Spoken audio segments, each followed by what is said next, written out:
Let's learn some shit about cemeteries.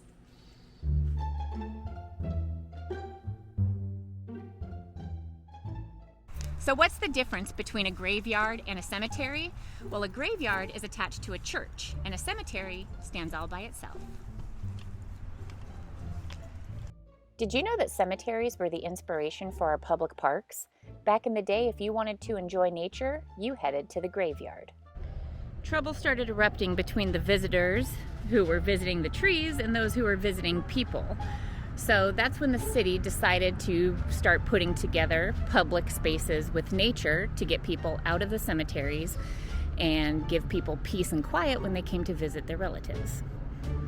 The graveyard at a church was called a pall, and coffins needed to be delivered from the home to the church into the graveyard, and that took about 6 to 8 men to carry it that length, and they were called pall bearers.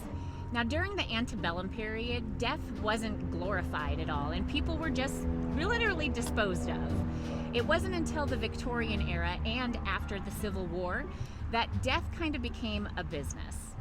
The Victorian era is when we started to beautify death. We would have mourning jewelry, mourning fashion. Everything became centered around the lost loved one. Dr. Thomas Holmes was known as the father of American embalming.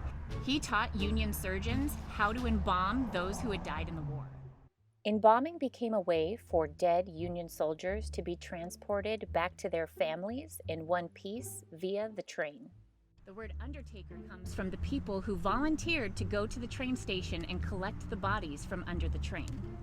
So cemeteries back in the day were usually undesirable plots of land. And this one in particular was on a pesky slope all the way uptown, known as Signal Hill. It was the most undesirable plot of land until 1921, when oil was found.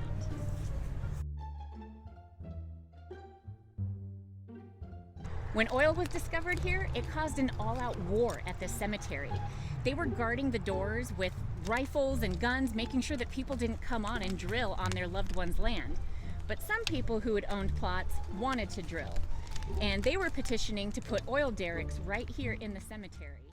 Overnight, this undesirable plot of land turned into the most oil-rich soil in the world. In 1939, the civil court ruled that when you own a plot of land, you only own the land 6 feet under. You don't own the mineral rights below. And that's where the term 6 feet under comes from, was right here in this cemetery. The movie There Will Be Blood, featuring Daniel Day-Lewis, was based on the Signal Hill oil discovery. And slant drilling was actually what happened here at the municipal cemetery. You can see that they just went around the cemetery. They didn't need to come in. And today, 100 years later, you can still see oil derricks lining the outside of the cemetery.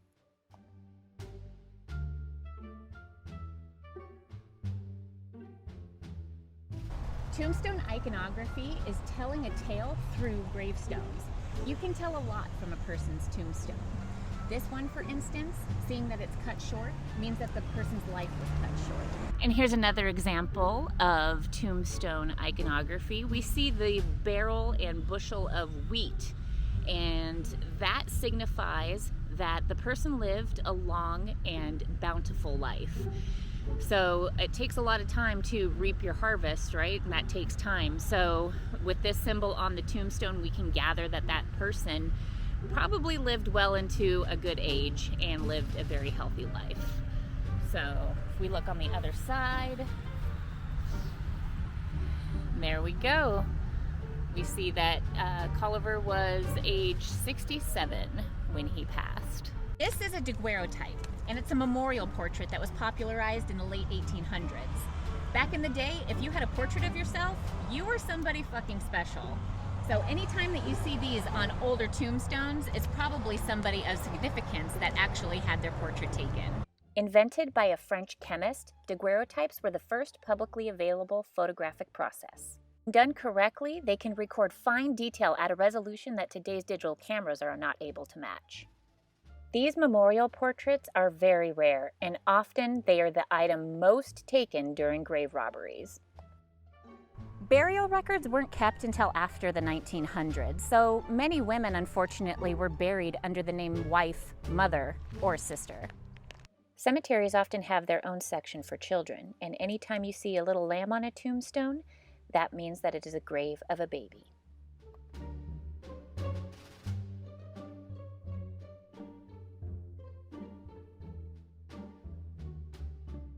Another popular insignia on tombstones is that of fraternal orders, like this one seen for the Freemasons, featuring the G in the center to represent God. When you joined a fraternal order, more than likely they paid for your tombstone. That was kind of a benefit. This one's for the International Shriners, but there are many, many fraternal orders.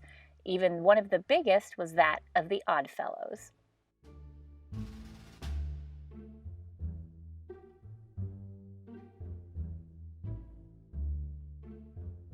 In a lot of cemeteries, there's a potter's field, which is a field of unmarked graves and common graves for people who were criminals, people of color, or people who couldn't afford to be buried. In 1907, Dr. Rhea was riding his bike on 3rd Street when he was hit by the Redondo train.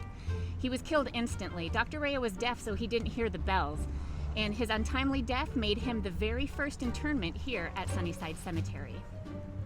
Being the first internment isn't the only claim to fame that this sculpture has.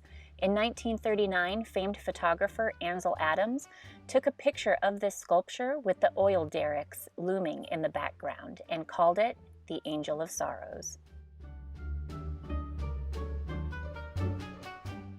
The photograph was featured in Life magazine, and the whole world got to see this statue in stark contrast to the capitalistic oil derricks in the background. Over 80 years later, the statue is still here. The trees are a little bit taller, and the derricks a little bit more hidden.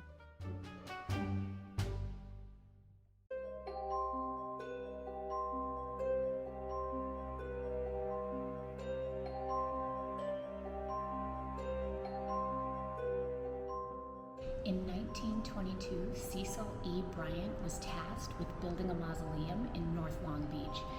He has done over 80 mausoleums across the country, and they all have intricate details. The Spanish Renaissance-style cathedral tower has been a landmark since its construction in 1924. There are elaborately designed doorways and arches, large Spanish windows and art glass, imported marbles, and tiling. Long Beach resident Frank Fisher created the intricate stencils and wood carvings tracing the walls of the mausoleum. This was the first mausoleum to be equipped with a Deegan tower chime and pipe organ, and the only one with an echo organ in conjunction with its regular pipe organ. One of the most striking objects in the mausoleum is the Foucault's pendulum, which was named after the French physicist Léon Foucault and conceived as an experiment to demonstrate the Earth's rotation. The pendulum was introduced in 1851 and was the first experiment to give simple, direct evidence of the Earth's rotation. Cremation is over 17,000 years old, but for a long time it was outlawed. In fact, cremating a body was punishable by death. Cremation was an affordable way for people to get buried and not take up much space.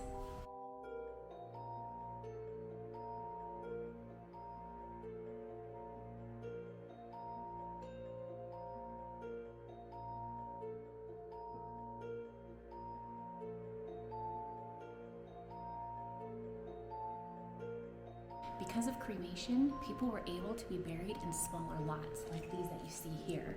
That way the whole family didn't have to pay for a huge plot. They could pay for a little tiny shelf to put you on forever.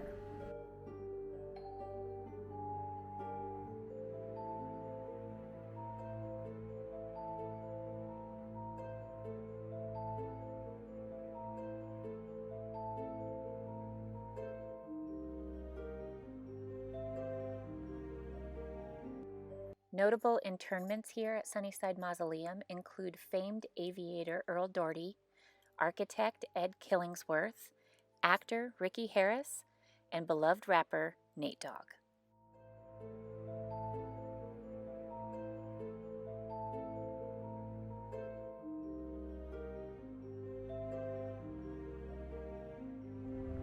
And that's it for this episode. I hope you learned some shit. Have the best day ever, and happy Halloween!